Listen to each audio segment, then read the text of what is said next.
ianareo ny fahazavan'izao tontolo izao tsy azo afelina izay tanàna miorina eo an-tampon-tendrombohitra. Matio 5:1-7. Eo anivon'izao tontolo izao izay feno toe-javatra maro isika, toe-javatra maro, fomba fisaina maro, fomba mampanao maro, pratika maro no iainantsika eto amin'izao tontolo izao. Kanefa dia ny kristianina dia tokony ho fahazavana izao tontolo izao. Ary izany ny programan'Andriamanitra. Maninona moa no misy ny fahazavana? Satria ao anatin'ny aizina, ary inona ilay aizina? Ilay aizina dia ny faharatsiana izay mielipatrana eto amin'izao tontolo izao. Misy zavatra iray izay tena ifantohan'ny sain'i Kristy amin'ity izao tontolo izao ity, dia tsy inona izany fa ny fiangonan'Andriamanitra. Ary mifantoka amin'io fiangonan'Andriamanitra ny foamam-panahiny. Inona no antony?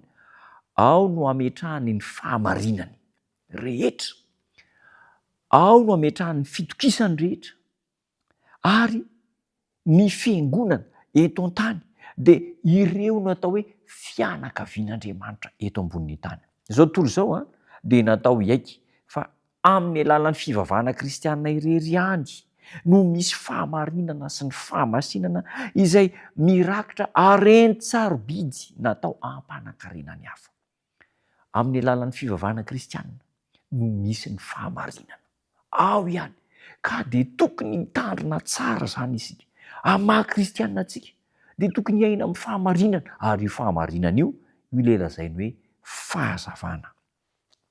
Mila miara-miasa amin'ny fiangonana any an-danitra nefa ny fiangonana eto ambonin'ny tany, mba hahatonga antsika ahomby amin'ny fanabeazana n'izao tontolo izao izay efa voalohan'ny faharatsiana.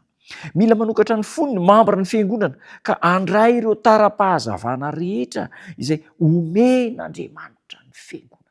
Ry namana miaraka mandinika sy miara-mivavaka eto, ilaina ny fahamarinana avy amin'ny tenin'Andriamanitra, ary ny fiangonana dia tokony ho toerana anjakan'ny fahamarinana, tsy toeran'ny afetsifetsena, tsy toeran'ny tsy fahamarinana, tsy toeran'ny fampiasana ny fahefan'ny tena manokana, ny herin'ny tena manokana, fa toerana andraisana ny fahazavana avy amin'ny tenin'Andriamanitra ary hiainana ny tenin'Andriamanitra. Ao anatin'ny vanim-potoanan'ny fahasoavana no misy antsika ankehitriny, ary ao anatin'ny sekolin'ny fiangonana no hanomezan'Andriamanitra ireo tari-dalana rehetra izay hanabeazana ny fianakavian'Andriamanitra eto ambonin'ny tany. Ahoana ny ambaran'ny tenin'Andriamanitra amin'ny Jaona 7:7. Izao no ambaran'ny tenin'Andriamanitra. Ianarantsika momba an'Andriamanitra ao amin'izany tenin'Andriamanitra izany, ka izao no anambarany. Jaona 7:7. Ny fiainana mandrakizay dia ny mahafantatra anao Andriamanitra tokana sady marina sy Jesosy Kristy efa nirahinao.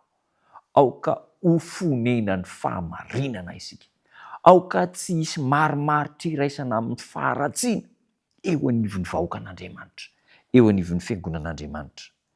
Fanahy mahatoky maro no mandrafitra ny fiangonan'Andriamanitra eto an-tany, ary dia nampidirina ao anatin'ny fifandraisan'ny fanekena ireo fanahy maro mahatoky an'i Kristy ireo. Fanapa-kevitra tokony ho raisina izany dia izao: Tompo, mba ho fiangonana mijoro amin'ny fahamarinana ny fiangonako. Ary izao ilay singa ao anatin'ny fiangonana dia mba hiezaka hiaina ny fahamarinana, handray ny fahamarinana, ary hampita ny fahamarinana, ilay fahazavana amin'ny andro farany. Matio 5:4.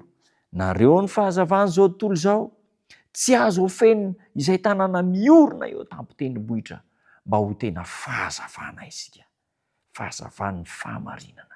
Dia hivavaka isika. Tompo tsara, misaotra fanomenao anay ny teninao, fahamarinana. Manamasina anay ny teninao, ilay fahamarinana, ary hiainanay ao anatin'ny mahafiangonana sy zanakao anay ny fahamarinana, dia ho ampitainay amin'izao tontolo izao feno fahamaizinana, izany fahamarinana, fahazavana lehibe izany. Ataovy tanteraka aminay tsirairay avy izany, noho ny anaranao Jesosy Tompo. Amen.